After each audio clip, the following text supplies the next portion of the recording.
investors are hesitating at the moment to come to Ghana. The economic situation is difficult. And I noticed you were critical of the proposals to restructure domestic debt. But nevertheless, it's a real problem. And investors will be looking at what your solution is to this domestic debt. In fact, and the international, you mentioned some solutions, the international, but the domestic debt is particularly difficult. And do you think that the proposal for a Ghana compact to re-establish the sort of some economic consensus around the way forward is going to be part of that solution? I'm not opposed to debt restructuring. Debt restructuring is a condition precedent to getting an IMF program.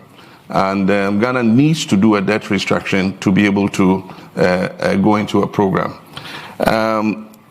What has been the contention is a lack of dialogue and consultation with the debt holders on the domestic side. I know currently negotiations are taking place with the bondholders on the external side. Not the same treatment with domestic bondholders. Government feels it can just ride roughshod over them. So one fine Sunday night, we're all relaxed at home, and then we had the finance minister,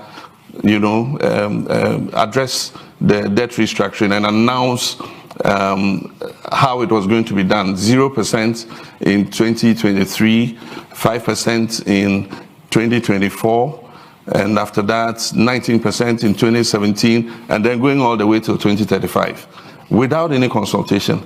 I have been an advocate for dialogue.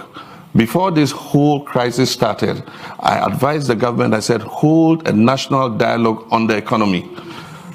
Give what the state of the economy is, and let everybody buy into it and understand. And then after that, seek a broad consensus behind your economic program. This suggestion was never taken. And then what we expected would happen actually happened. We had kept raising the red flag since 2019 about government's reckless borrowing program, going onto the Eurobond market every year for $3 billion and not investing it in the productive sectors of the economy, most of that money being used for consumption. And that is what has ended us where we are. And after you've recklessly mismanaged the economy, you don't want to make the same sacrifices. You're asking the people to make all the sacrifices. Sacrifice your bond, I'll pay you in 15 years. How do you know the person will live till 15 years? And yet, correspondingly, government expenditure is increasing. One would have thought that in this crisis, you're not going to increase your debt in this budget by 82 billion over last year.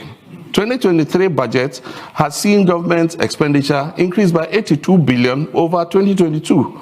That is not a government that is serious about making the same sacrifices it is asking the people to do. And that is our concern with this debt restructuring program. Apart from that, you don't let the driver who ran you into a ditch after you've managed to pull the car out of the ditch, see him sit behind the wheel again. And I mean, the majority itself, members of the MPP, have said, take this finance minister out.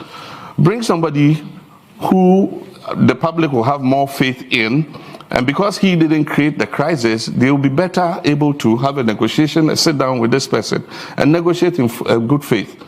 But the one who's caused the problem is the one you're asking to negotiate with bondholders for a debt restructuring. So that is our concern with the debt restructuring.